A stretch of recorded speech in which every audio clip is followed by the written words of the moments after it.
What up, guys? Today I got a question from a white belt on Instagram who said that he wanted to be more offensive, right? He says that he gets stuck on the bottom playing defense like all white belts do in the beginning, and he's like, I want to be more offensive. And so he sends the Chewjitsu the message, how can I be more offensive? How can I focus on my offense and turn things around?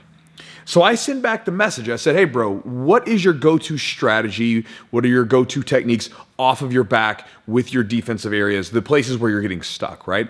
And he said that he really doesn't have any go-tos. And so again, he says, like, I don't really want to focus on this. I want to focus more on my offense. You know, I don't want to be defensive all the time. And so he sent me, that was kind of our exchange, right? And so I wanted to do a video because I get these kind of interactions on a regular basis where people want to get focused on their offense. And then when I talk to them, like, what's your defense look like? And a lot of times it's like crickets. They don't have that in there.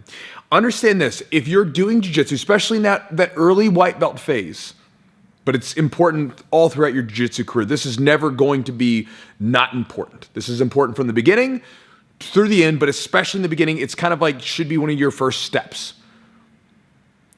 You have to be able to survive. You have to be able to defend yourself. You have to be able to play off of your back. I've shared this story multiple times on the channel, right?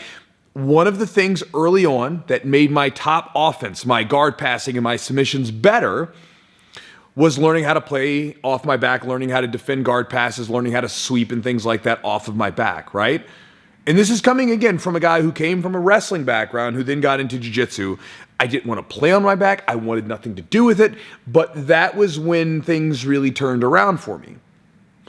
One, because as I started to learn how to play off my back, I knew what the person was doing. But more importantly, when I was playing from these positions and I had a good defense, and I knew that if I failed, that I wouldn't just get smashed left and right, it gave me the freedom mentally to go for things, right? Because again, if you're in, let's say you're in a mount position and you go for an armbar, if you mess that armbar up, you're going to be on your back, right? Well, in the back of your mind, if you don't 100% believe that you can deal with, you know, the person getting into side control or getting on top of you and you can be able to survive and you have the defensive abilities to be successful there, what's going to happen? You're going to be timid. You're not going to be as aggressive as you could be, right? Your offense isn't going to be as sharp because you're going to be a little gun shy. Now, even if you're not gun shy and you mentally just do not care, if you don't have a good defense, then again, any mistake that you make, you're going to pay for it big time, right? And so again, I think that one of the most critical steps for a newer white belt coming into the gym is embracing this defensive area of jiu-jitsu, right? It's not as fun. It's not as sexy as like sweeps and submissions and all the cool stuff that we all want, right? Because that's what we're all after. We're all after the submission. We're all after being able to apply our techniques on someone.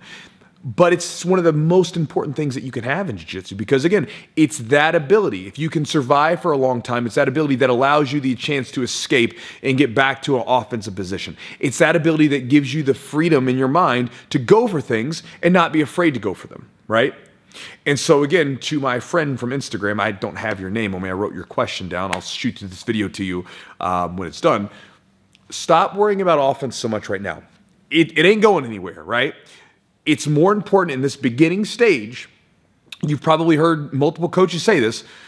The first thing about white belt is learning how to survive. This is important. You should start geeking out on defense, side control escapes, guard retention, any of that stuff. That's what you should geek out on right now. Not the submissions, not the offense. Get that stuff in place first. And then once you're able to reliably stop guard passes, keep people in your guard, then you start worrying about the sweeps. And then once you're able to sweep, then you start worrying about that top offense and everything else. Again, get that foundational game from off your back set, and it makes everything else happen. So, brother, hope this helps you with your situation. And anybody else in that situation, hopefully this helps you as well. Build a defensive game to allow your offense to really show itself. So, hope that helps. Talk to you next time.